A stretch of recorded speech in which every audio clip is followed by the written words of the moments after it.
Hey, what's up mga amigo? Welcome na naman sa panibago ko na naman vlog for today. At ayan na nga, kaganina nga lang umaga is kinatay nga yung isang baboy dito dahil nga yung isang baboy is hati-hatiin for other recipe, diba? Like sa humba, adobo, and meron ng isang baboy dito na natitirapan, ilelechon. Yun nga yung finisher ko nung nakaraang vlog. Ito na nga mga kamigo. Mag-aalasis pa lang is nagising na nga ako, and ayan na nga ngayon is totally na okay na yung baboy. And ito na nga, inihiwan na nga doon yung mga parts ng ibang laman. Like yung mang loob also. Para tingnan natin mga kamigo kung ano nga bang itsura mga karne na.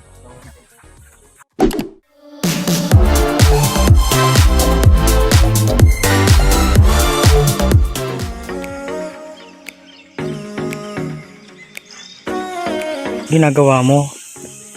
Nagawa mo dyan. Kilis. Anong luto yan, tay? Kilawin. Kilawin na? Kilawin na. Lumok. Pinakahumok sa baboy. Sipar ni. Sa ano? Sa tiyan.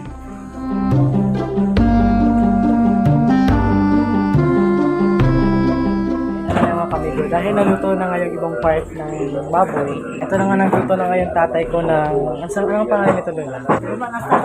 At ang luto na to ay ang basoy lang. Basoy na nilagyan ng kaunting bell pepper at ng sibuyas. So ito mga kamigo, para siya tubong baboy.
Sinasala pa nga yung gata para matanggal yung mga sapal sa niyog. Kami siyempre dito sa probinsya namin, dito sa bahay ng lola, hindi mo na kailangan bumili ng niyog, diba? Hindi mo na kailangan bumili ng niyog sa labas dahil dyan lang sarap ng bahay mo, makakakuha ka na agad na libreng niyog, diba? Makakatipid ka talaga dito sa probinsya, diba? Tsaka isang alam mga kamigo, hindi ka gagamit ka lang na pangkayod. Ang gagawin mo, isayurin mo talaga ito ng using ano talaga yung pangkayod talaga. Like kakamayin mo talaga siya. Anong madulas na? Masinaw, ang Masinaw.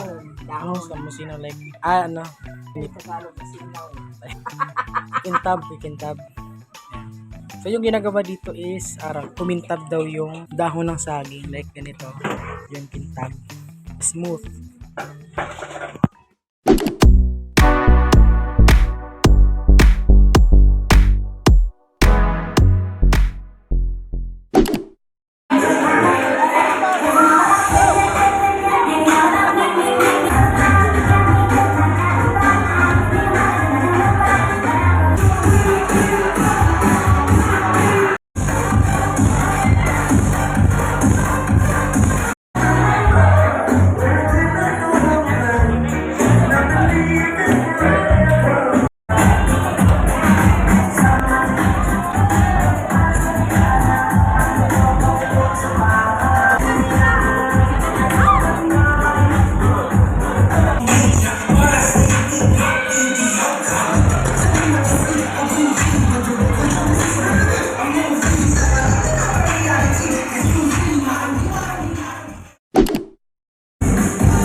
And ito na nga mga ka-amigo, meron na nga tayo yung lechon ngayon na luto na. So ito yung baboy na yun yung pinakita ko sa inyo. So pakinggan natin ang napakagandang tunog.